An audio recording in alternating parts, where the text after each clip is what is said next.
Now the best of the action from the Australian Grand Prix.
Albert Park, Melbourne, the glorious setting for the opening Formula One Grand Prix of the new millennium. The Australian Grand Prix, the first of 17 races this season. Hello there, welcome to the highlights of this morning's race round Melbourne. Reliability is very much the key to this circuit. Only 8 cars managed to finish last year. At the age of 20, plus 53 days, Jenson Button became the youngest British Grand Prix driver of all time, while Mika Häkkinen set about winning that world title for the 3rd successive year. The qualifying session produced a familiar story. The Silver Arrows of McLaren setting the standard, Häkkinen beginning the season on pole. He's done a seriously impressive job this afternoon. David Coulthard was alongside his teammate on the front of the grid, but his high-speed spin brought the qualifying session to an abrupt halt. And that was enough to put paid to Michael Schumacher's last flying lap, but Ferrari's number 1 was in confident mood. As for Button, he had a tough qualifying hour, but still managed to get the Williams onto the starting grid. And so this is how they lined up, the McLarens 1 and 2 on the front row, Häkkinen and Coulthard. Then 2 Ferraris, Schumacher and Barrichello, exactly the same as last year here, by the way. Then the 2 Jordans, Frentzen and Trulli. Irvine in the Jaguar making their F1 debut. Villeneuve hunting the first points of BAR. Fisichella in the Benetton, Mika Salo making his debut for Sauber. Ralf Schumacher in the Williams. Pedro de la Rosa and Verstappen in the 2 Arrows. Wirtz in the Benetton. Heidfeld, another newcomer for the Prost. Zonta in the BAR. Lacey, very experienced in the second Prost. He had to start from the pit lane, by the way. Marc Genet in the Minardi. Deniz in the Sauber. Herbert having miserable luck in the Jaguar. And Jenson Button in the Williams having to start from the back row. OK, enjoy the very best of the Australian Grand Prix now with Martin Brundle and Murray Walker. There are the 2 McLarens. World champion Mika Häkkinen driving through the heat haze. David Coulthard peels off behind him. Michael Schumacher pulls up behind Häkkinen. Barrichello behind David Coulthard. There are the 2 yellow Jordans in their new brighter livery. Yes, Coulthard and Frentzen have lined themselves up at a slight angle to try to get over on that cleaner line as soon as possible.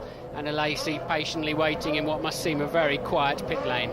Well, he was starting 17th on the grid. He's now effectively starting 22nd. A big penalty, not as bad as it might have been, though. And just look at the heat. It's about 40 degrees on the track down here. Lights are on, the red lights are on. 3 lights, 4 lights, 5. It'll go out and it will be go in Australia. Lovely start by Mika Häkkinen. David Coulthard's going well. Schumacher is 3rd. And coming up very well is Harold Frentzen in the yellow Jordan. He's past Rubens Barrichello. Rubens Barrichello goes down a place, and it looks to me as though everybody is through the first sequence of corners. And Mika Häkkinen has got David Coulthard riding behind him. There is Rubens Barrichello. A terrific long jam of cars. Are they all going to get round this corner? Yes, they do. Round the Sports Centre corner. And so it is McLaren leading as it was last year. McLaren second as it was last year. Michael Schumacher is 3rd. Frentzen is 4th. Barrichello is 5th. Trulli is 6th. And in 7th position, well up, is Jacques Villeneuve in the BAR. Yes, despite all of their practice and testing to get away, the Ferraris were both particularly tardy off the line.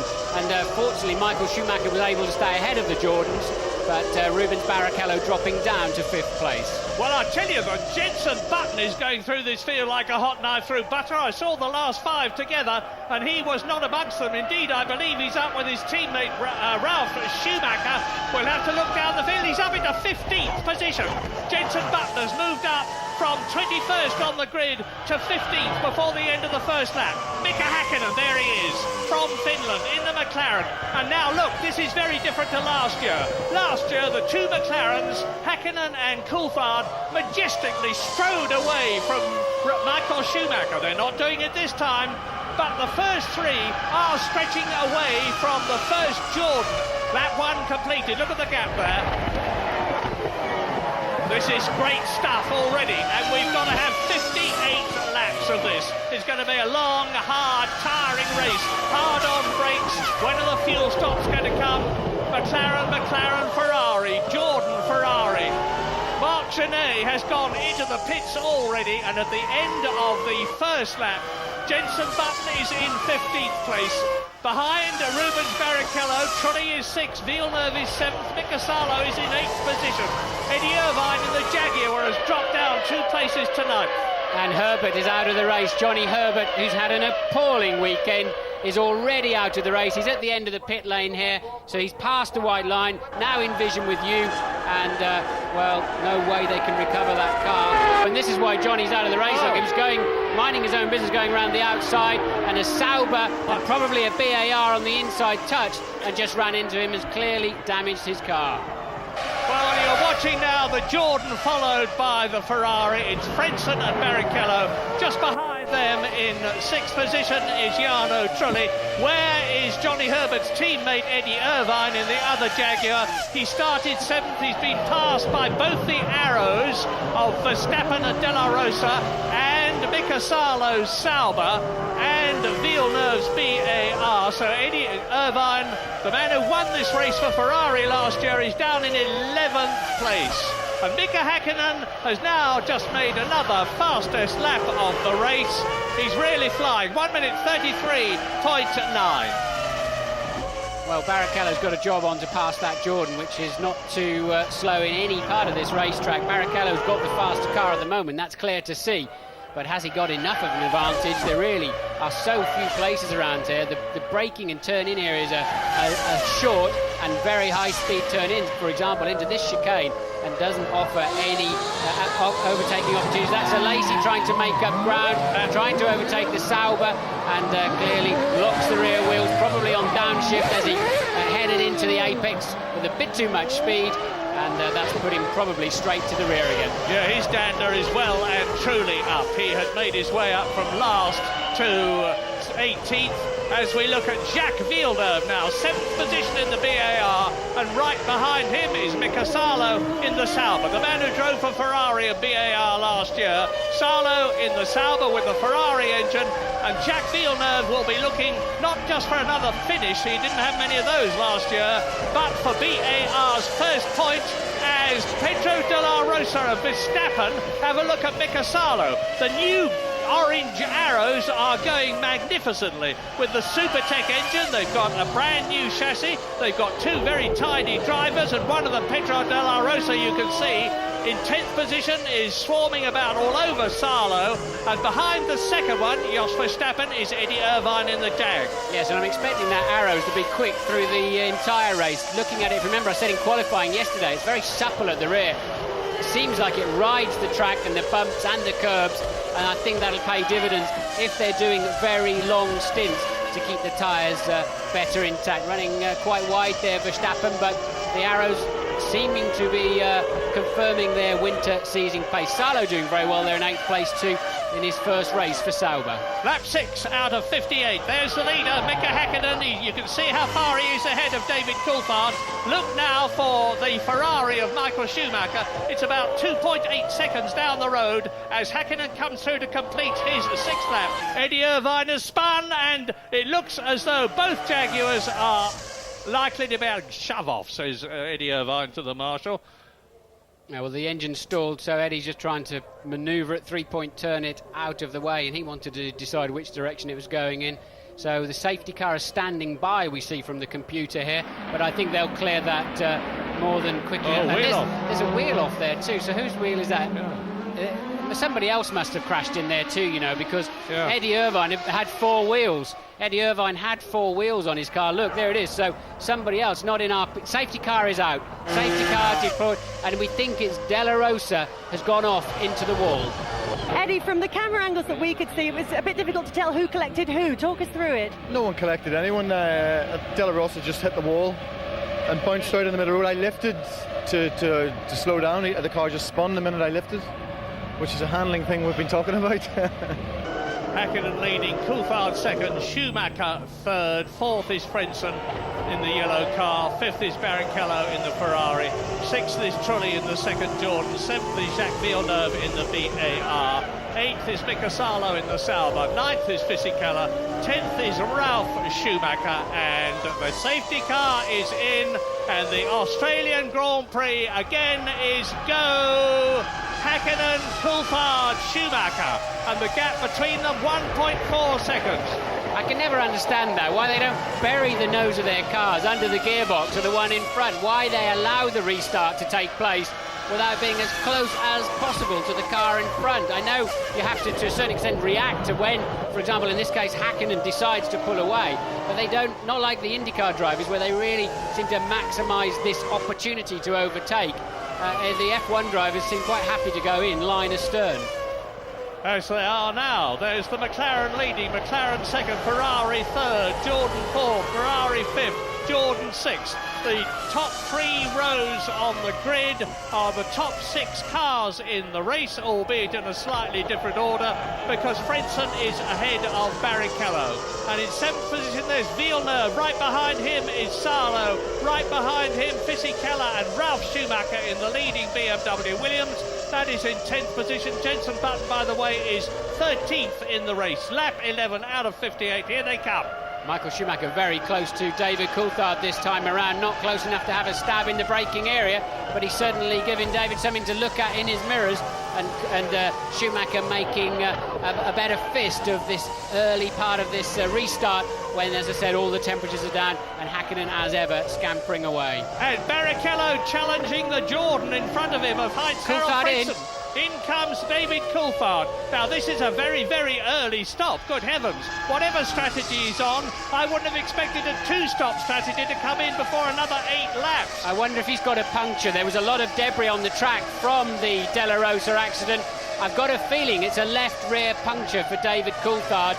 It looked a little bit out of shape, that tyre. Bit of a guess on my part there, but I can only assume it's a puncture from Coulthard. Well, it must be that, and Coulthard, of course, is losing place after place after place, and Michael Schumacher has now only got one McLaren in front of him, and it is the McLaren of reigning world champion Mika Hakkinen. Mechanics are having a look at something else at the back there. David's obviously reported in, hey, I've got a funny handling, and what are they doing now? They're working on some kind of inlet on the side pod there, so they normally put some kind of electrical umbilical cord in there. He's got a fire in there, look. He's got a fire. James, can you see anything? Yeah, huge amount of smoke coming out, as you say, from the left side pod, trying to clear something. I think he may have picked up some debris. It may well just be moisture. Mechanic's happy. Car is on its way. It wasn't a fire. It was just a precaution. A little bit of a blast of the carbon fire extinguisher just to keep the underside of the floor cool. And, of course, he is now very much last in the race. David Coulthard came in on lap 14 last year to retire with broken throttle assembly. Mika Hakkinen followed him later on during the race. And now Coulthard down last of all. No, look, there's a lot of smoke coming out of there, Murray. Sorry to interrupt you, but a lot of smoke coming out of the back of Coulthard's car as he turned into that corner. Oh, yes, yeah, there it is. That's it. David Coulthard out of the race. Well, it's a brand new Mercedes engine produced by Ilmor over the winter. Oil pouring out from underneath. I saw fluid dripping out from underneath, so the oil in the water jackets have been mixed up in the middle there somewhere, and a fairly terminal engine failure for Coulthard. He's about as lucky as Johnny Herbert, isn't he? Lap 13, Hakkinen leads Schumacher by just over 2 seconds. Frentzen is up into third place, challenged by Rubens Barrichello. There is the leader. Fifth is Jarno Trulli, he's moved up a place. In the points is Jacques Villeneuve in the VAR, followed by Mika Salo. Fisichella is 8th, Schumacher is 9th, Jenson Button is up into 12th position.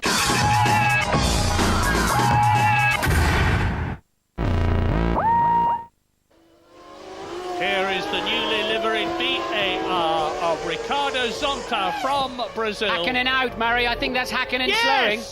Mika Hakkinen out of the race. Both McLarens, as they were in 1999, retiring, and Michael Schumacher goes into the lead, and it looks as though if he can keep going, he's in a very strong position to do well in Australia, which is something he has never done before. Mustn't get too excited about the situation, but a very, very unhappy race for McLaren, as it was last year. Last year they had the fastest car, but they had problem after problem through the season, and there's no doubt about the fact that it was reliability that cost them the Constructors' World Championship. Schumacher leads, the flags are flying, there is the proof.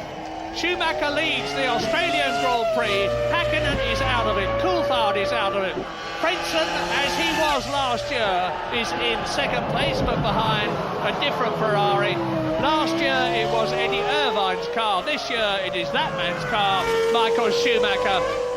And another retirement now, Pedro Diniz in the Sauber, so that means we're going to be down to just 15 cars. Only 8 finished last year. Mika Hakkinen adjusting his new hairstyle as he takes his helmet off. But Michael Schumacher, now with some 38 laps still to go, leads by a comfortable 17 seconds from Heinz-Harald Frentzen. Rubens Barrichello right behind Frentzen's Jordan. And I'm keeping an eye on Jenson Button for Britain, because he's now moved up into 11th position as a result of the disappearance of Mika Hakkinen. Just one place off the top 10. Well, this is a curious lap from Barrichello. We just happened to go on board with him. He's done 2 green sections on the computer, his fastest 2 sections of the race so far, after 22 laps completed on their 23rd, coming towards the end of it now, and has suddenly zoomed right up to the back of Frentzen. Probably he's been told to pick the pace up a little bit.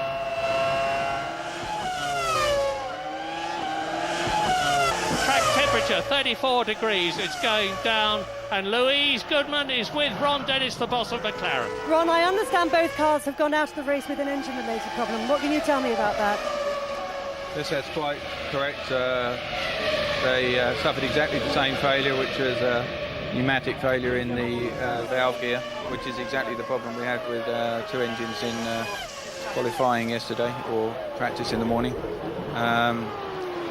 What's obviously frustrating is that, you know, we complete thousands of miles testing to avoid these sorts of problems at a Grand Prix, and probably some spec change has occurred between the last test and the preparation of these engines, which has caused these failures to occur. On the positive side, they're all exactly the same.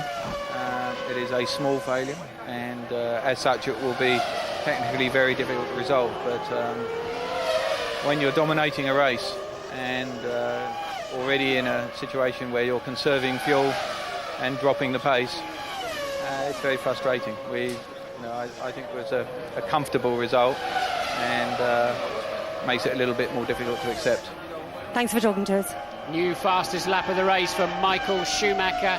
Strangely, pole position was slightly slower this year, and that's unusual, but the race pace is faster. Michael's still pulling out over a second a lap on his pursuers, and he's lapping best part of 2.5 seconds a lap faster than, for example, the Williams, the Benetton, and the midfield group that are running from 5th through down to Jenson Button in 11th place. 2.5 seconds a lap faster. James is with Mika Hakkinen. Mika, you were driving so well there. You must be incredibly disappointed. Yes, extremely. I am very disappointed, but luckily we have still as much races to go like it was total last year, so I think I still have a pretty good chance to score some points this year. Last year Ron said he'd like to lead this race. That's more important, even if you're retired. Do you still feel that way? Do you feel you have the edge over Ferrari from what you've seen this afternoon? I think we are very competitive at the moment, very strong, and I'm happy with the speed of the car, but not happy to finish in the Grand Prix. And like you probably heard me yesterday saying, what is important here to come here and score some points. Top 6 for scoring points, I'm happy. That did not happen, so it doesn't feel very nice at the moment. Thanks a lot, Mika. Out of the race goes Jean Alesi, and the Ferrari mechanics are out, presumably to bring in Michael Schumacher, the race leader.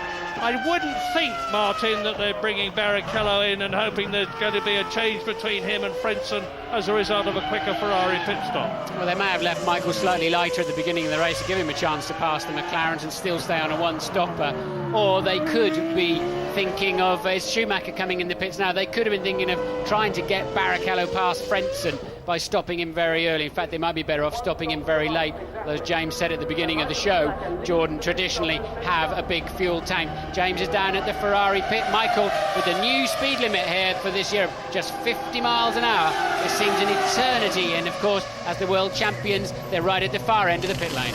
80 kilometres an hour, it seems so slow in comparison with last year. Really is going to have a huge effect on the pit stops this year. A set of used tyres, scrub tyres we call them, going on. The teams have found that they go really, really well. 12.2 completely normal, one-stop fuel load, slightly slow, but hey, they don't need to rush these guys. Now, of course, Ross Brawn has got to think very hard about how he gets Rubens Barrichello in front of Frentzen, given that Frentzen is obviously going to run long on this first stint. Well, Michael Schumacher is joined just in front of Jarno Trulli, which means to say that Frentzen leads. Barrichello is in second place. Salo has pitted from 6th position. Presumably that was a regular pit stop, and that puts Jensen Button up into 10. Salo currently running 11, but I think it was a scheduled stop. Now, I thought I saw Trulli emerging. It was one of the Minardis. The liveries of the Jordans and the Minardis are very similar this year. It's a much brighter yellow, as you can see for yourself, for Jordan, partly to defer to Deutsche Post, which is one of their new sponsors, and a large amount of money is being put into the Jordan team. You'll see the trumpets on there they are on the airbox. New sponsors all round, because as I said earlier on, there's a lot of high-tech money going into the teams, not the least of which is coming into the Arrows team from Orange. Yes, Rubens will be ruining that poor start, won't he, on the 33rd lap of the race. And, well, look how much it's cost him. He's still tucked up behind Frentzen. But I have to say, not exactly carrying him around every corner either. So Rubens appears to be pacing himself slowly, but he needs to pick that pace up, because Michael in the sister car has been going significantly faster. And as a result of the disappearance of Jean Alesi, Jensen Button in his first Grand Prix for BMW Williams is in 10th position. He is in the top 10. The Ferrari pit crew are getting ready again, and this time, of course, it will definitely be for Rubens Barrichello as Heinz-Harald Frentzen is coming up to the traffic. Salo in front of him. Yes, unless Frentzen, that's a Sauber, I think, in front, but unless Frentzen gets badly held up in the traffic, then, in fact, it's a Prost, then this is not going to work for Barrichello. Michael's gone out, and he's lapping some 2.5 seconds slower now with that extra fuel load. So clearly, pitting early is not going to help Barrichello at all. He just needs to hope that Frentzen gets caught up in some traffic, but so few cars on the road this afternoon, that's unlikely to happen. So we're riding with Rubens Barrichello from 3rd position. He made a brave try to get past Heinz-Harald Frentzen as they were lapping Nick Heidfeld in the frost, but comes up into the pit lane. Up on the jacks goes the Ferrari. Off come the old tyres and wheels, on go the new ones. Out comes the fuel filler. 9 seconds. Rather a slow start. Yeah, it's a bit of a jerky getaway there for Rubens. He just seems so serene this weekend, almost too serene. He's been cruising around, happy to talk to anybody, and driving really beautifully, but a bit tardy away there, and that certainly won't give him a chance to slingshot Frentzen, although I'm looking to see what kind of traffic Frentzen does have in his view. So there is Rubens. You can tell the difference between the two Ferraris, incidentally, by the yellow flashes on the extremities of the front wing and on the roll bar over the airbox, and you certainly need them. He's coming up to Jenson Button now. This is going to be interesting to see how the young Englishman in his first Grand Prix in the BMW Williams, it's their first Grand Prix together, copes with new boy at Ferrari, Rubens Barrichello. And Barrichello is in his 113th Grand Prix, despite his comparatively tender age of 27. Off goes the Jordan, and it's Jarno Trulli from third position. Now Button is actually running seventh at the moment, or he was.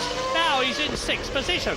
Jenson Button is in a position at the moment, and it's a long way still to go, to score a World Championship point in his first race.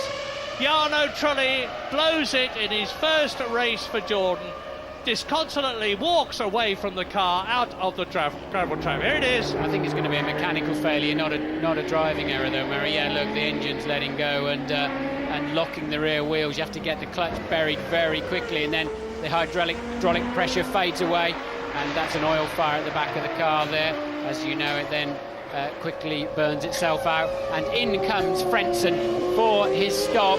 Frentzen from the lead of this Grand Prix. We're assuming now he was just 14 seconds ahead of Michael Schumacher, and it's about a 28-second total cost to come in the pit lane. So Michael Schumacher will regain the lead. The big story is, where will Barrichello end up? Will he end up in front of or behind Frentzen? My guess is behind. Let's see what sort of job Jordan can do there. Look, they've got a refuelling problem. Look, the refueler's not gone on yet. It's not even on at all, so this plays beautifully into Barrichello's hands, and they're still shaking their heads. They can't get the refueler started. It looks like it may be putting fuel in now. The car must be getting so hot sitting there. 23 seconds, so disastrous stop for the Jordan team. Hear this! Lap 37. Michael Schumacher leads. Jacques Villeneuve is in second position. Ralf Schumacher in the BMW Williams is third, and Jenson Button is in fourth position.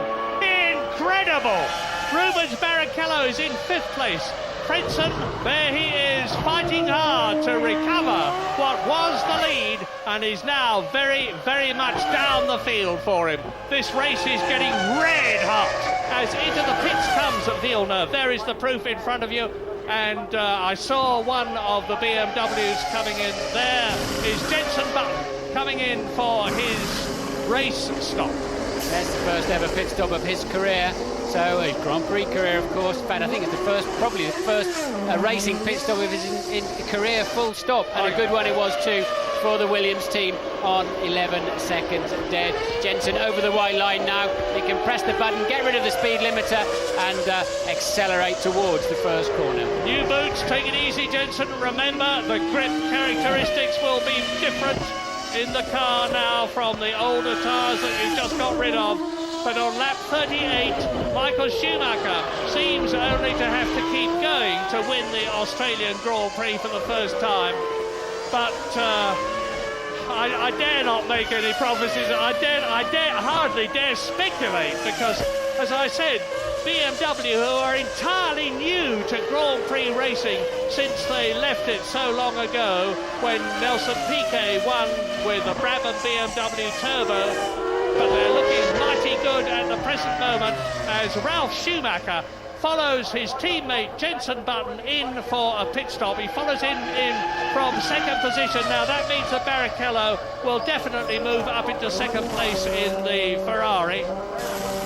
And we better just let this round of pit stops develop and the race calm down a bit, so that we can see exactly how everything has settled. Oh, there's a lot of problems.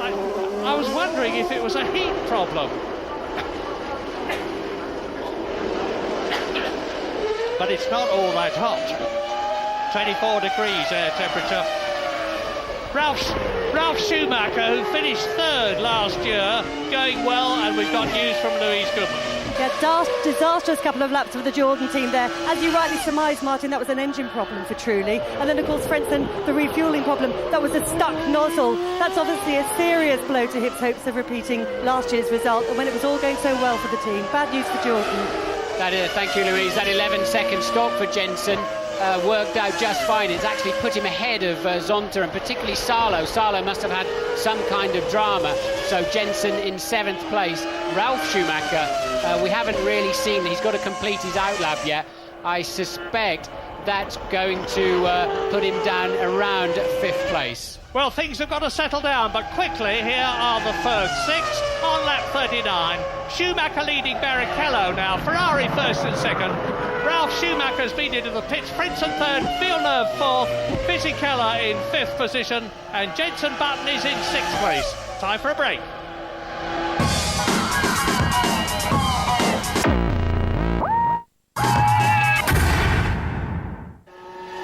Lap 41, 17 to go. Michael Schumacher has slowed down a lot. There is Frentzen. We think he is coming in to retire from the race.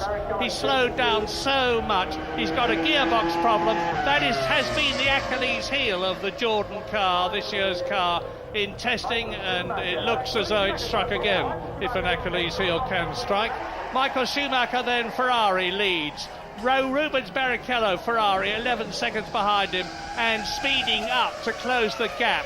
Ralf Schumacher in the BMW Williams is 3rd, Villeneuve is 4th, Fisichella is 5th, and the second BMW Williams of Jenson Button is in the points in 6th place. Now let's ride with Barrichello and look at the master in the front, Michael Schumacher, at work for Ferrari, seemingly on his way to his 36th Grand Prix victory out of the 127 Grand Prix he will have driven in by the conclusion of this one. Now, Barrichello, new to Ferrari, if he finishes second to Michael Schumacher, he can be very proud of himself. As I said earlier on, I understand that there's been a sellout at Sao Paulo for the Brazilian Grand Prix in 2 weeks' time. If Rubens Barrichello goes there, not only as Brazil's first Ferrari driver, but second in his first race only to Michael Schumacher, and he goes into the lead. That is, wow! I was going to say I think they'll deify him. I think they certainly will now. Michael Schumacher must have a problem, because there was no hesitation then whatsoever. No, hold on. He's got to stop again for gas. James was right. Well didn't put enough fuel in it. They've got to let Rubens get down the road. He's probably got a bit of a quick stop at the end, a quick flash of fuel, and that's the only reason I can put on it. Well spotted, James. Thank you, Martin. But we'll see if it's right. That's certainly a dramatic development, whichever way you slice it. On lap 46 out of 58. Ferrari leads, Ferrari second, but not in the order we expected. Yeah, Ferrari, I've just heard, in fact I can see them out of the window, the massed cohorts of Ferrari, and it's Barrichello. I can see one of them carrying a board which has got Barrichello on it. So Rubino, as he is known not only in Brazil but everywhere else, and a very, very popular chap he is too, coming in for fuel. Now, Ralf Schumacher is 37 seconds behind him, so Barrichello will have plenty of time to take on a sort of splash and dash, come out into the track again in second position, and there he is coming into the pit lane. Are you there, James? No, he's not. He's got a way to go yet. The white line going over now for the speed limiter, but well spotted there, James, on that short field. They obviously changed strategy halfway through the race to try and leapfrog him over Frentzen. He had a bad pit stop, but Frentzen had an even worse one. James is there now. Yeah, I spoke to Rubens yesterday. I said, I bet you're looking forward to benefiting from one of those Ross Brawn race strategies. And he looked at me in the eye and he said, you betcha. Very, very short fill. 7.9, completely normal. Everybody here is absolutely as calm as you like. It was exactly part of the strategy to get Barrichello past Frentzen, and marvellous. Well, Michael Schumacher has been saying all along prior to this race It is absolutely essential for us at Ferrari if we are to do well in the World Championship this year against a team as strong and as experienced and as successful as McLaren, with their driver partnership of Hakkinen and Coulthard, to get points early. We haven't done that in the past. We've suffered. We've caught McLaren in the latter parts of the season, but we need to be with them, if not ahead of them, at the beginning of the season. Well, at the present moment, on lap 47 with 11 to go, Ferrari are on a maximum 16 Constructors' Championship points. 10 for Schumacher, 6 for Barrichello, and of course, as out of the race goes Jenson Button. Well, that is whatever. But it looks to me as though it's not his fault. It's some sort of a problem. Look at the smoke from the back of the car. And he can say with enormous pride, that he was in the points for a lot of the race. There it is. There's the confirmation. You see, there is Villeneuve going through and Villeneuve behind him, Fisichella. That's how close it was, because there is Zonta going past Jenson Button as he parks the Williams and the rear wheels lock up. So definitely not Jenson's problem. I think there's a little hard work probably to do in Munich, unless in the very unlikely event of the gearbox locking up. Well done, Jenson Button. He can feel very, very proud of himself. BMW can feel very, very proud of themselves, because I don't think even in their wildest moments they would have expected to score points. Did you catch a load of that, Murray? Schumacher well out of shape in the first corner. Unbelievable. He's just having fun, I think, but I bet he won't do that again next time around. Look, gets on the throttle and has to give it a full half a turn on the steering wheel, which is a lot in a Formula 1 car, to put it through. I think he's just bored, probably. Well, I was saying that BMW can feel very proud of themselves to be in the points, and they are, because although Button is out, Schumacher, Ralph, is very much in. Not only is he in, but he's lapping marginally faster than Rubens Barrichello in front of him. Although I'm pretty sure that's because Barrichello, knowing that there is a 9-second cushion between them, will not be pushing as hard as he could.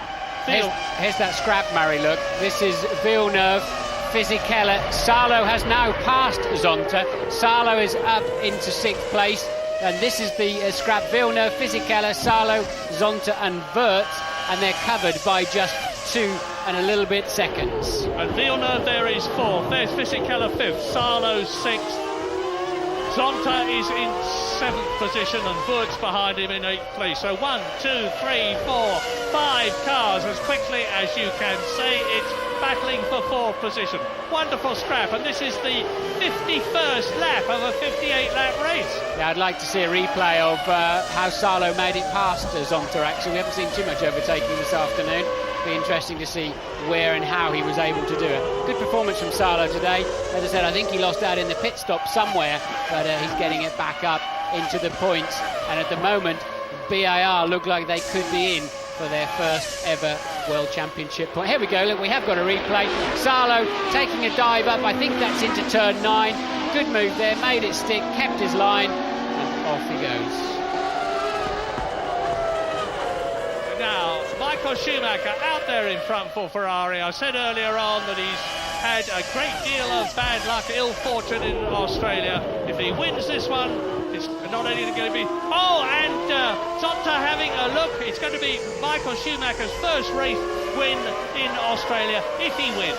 He's got 2 laps to go, each of 3.3 miles at the end of this one. He's on his 56th lap. But Michael Schumacher will be very, very happy with this. He's been enormously confident all the way up to the start of this race, all through testing and all through qualifying, even though he started 3rd behind the 2 McLarens. He said, I'm not the least bit bothered. This is a long race. 3rd is a good place to start.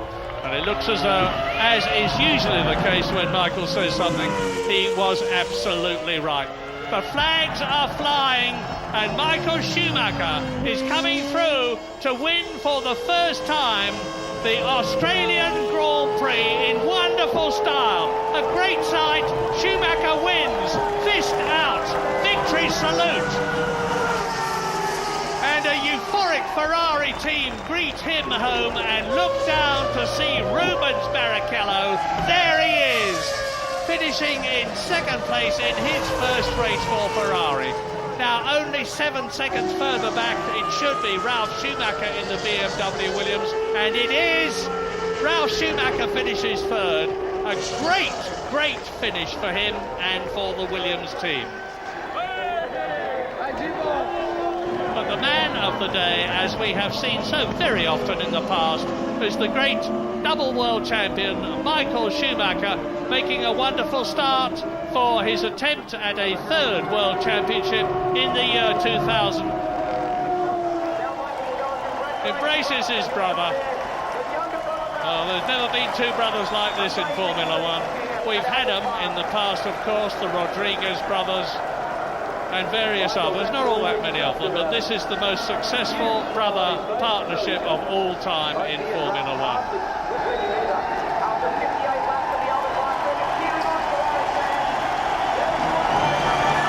Well done, Michael, well done, Ferrari, well done, Ralf Schumacher and BMW Williams, and let us remember too, well done, Jenson Button.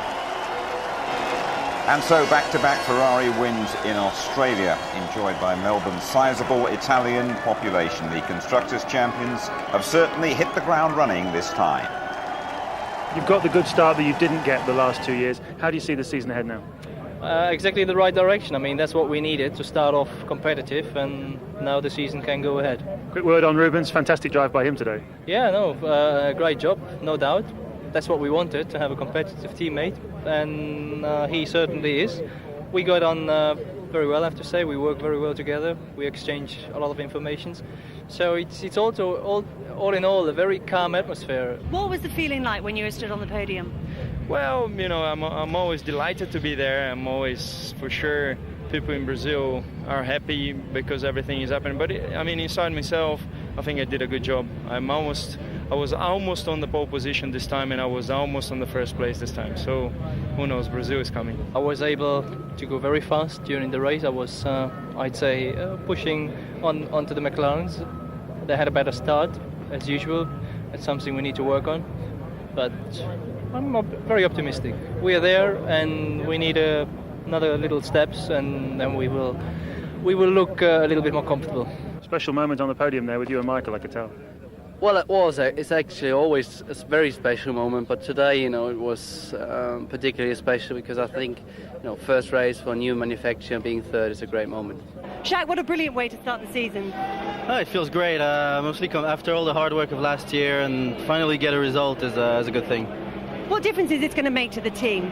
Well, it's good. It brings a lot of good energy to the team. The team has worked very hard, and finally we got a result, so now we can push forward. Your thoughts on Jenson's performance today? Jenson did a very good race. I mean, I have to say, I have to make him a compliment. He did a good weekend.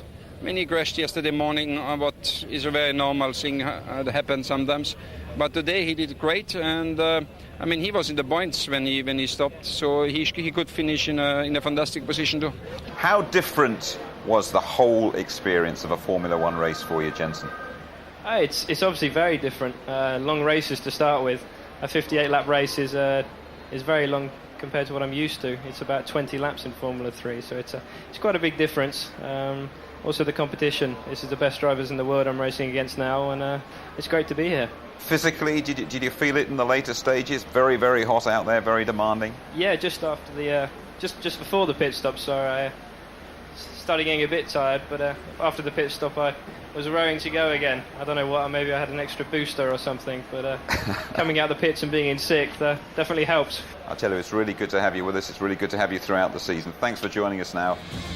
And so Michael Schumacher and Rubens Barrichello collect all 16 points for Ferrari. Ralf Schumacher gets 4 for Williams. Villeneuve at last scoring for BAR. Then Fisichella and Zonta promoted to 6 on the back of Salo's belated disqualification for a faulty front wing.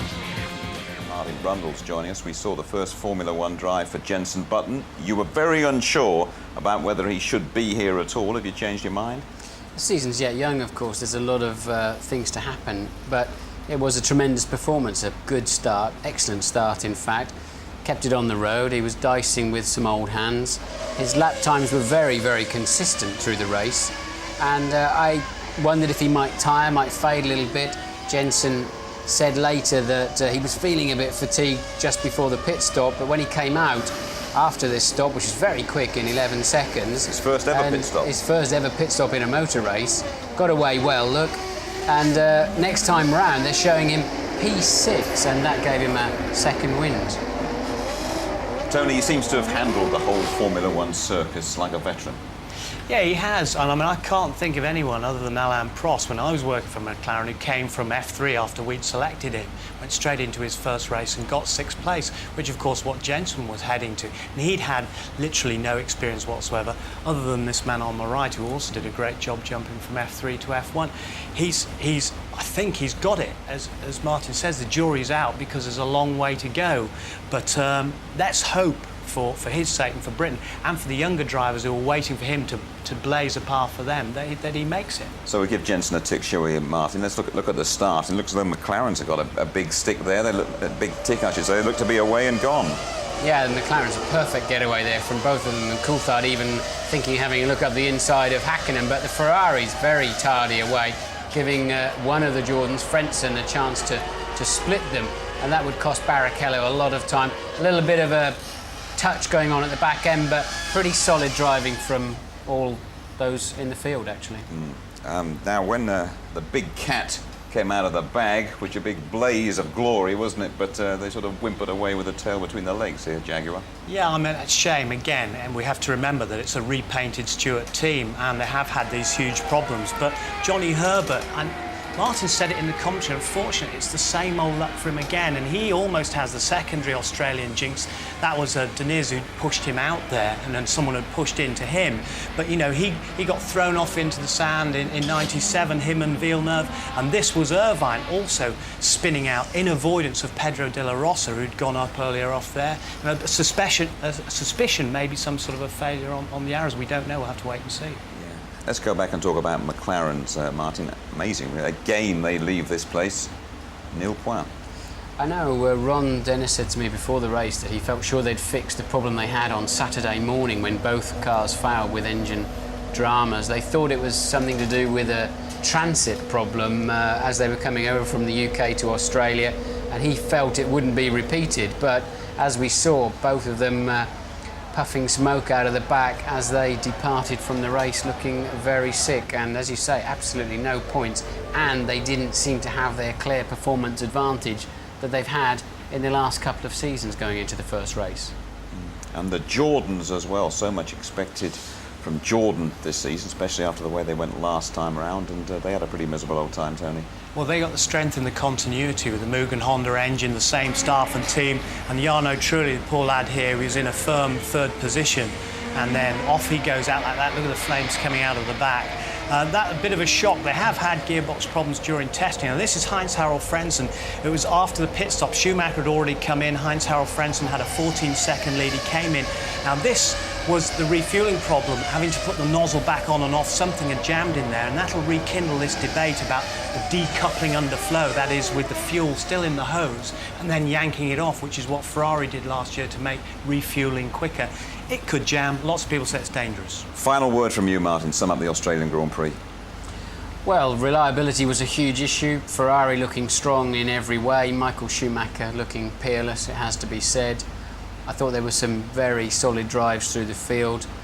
I think we had one or two strange runners in the top 6 at the end. Maybe they won't have quite such a luxury, I think, as Jordan and McLaren particularly, and Jaguar get their act together. Martin, Tony, thanks very much. ITV2, Monday night, a repeat of this highlights programme at 8 o'clock.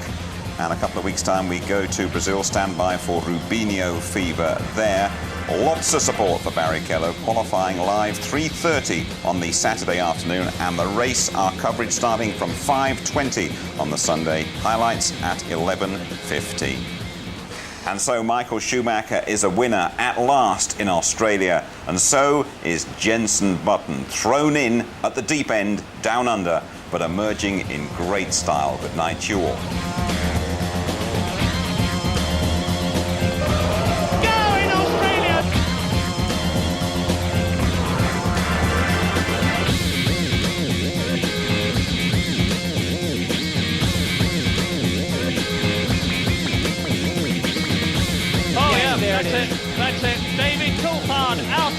of the race. Mika Häkkinen out of the race.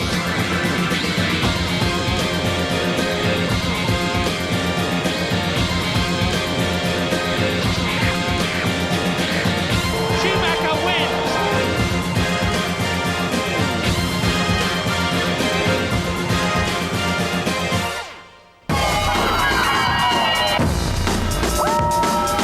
F1 on ITV in association with Texaco.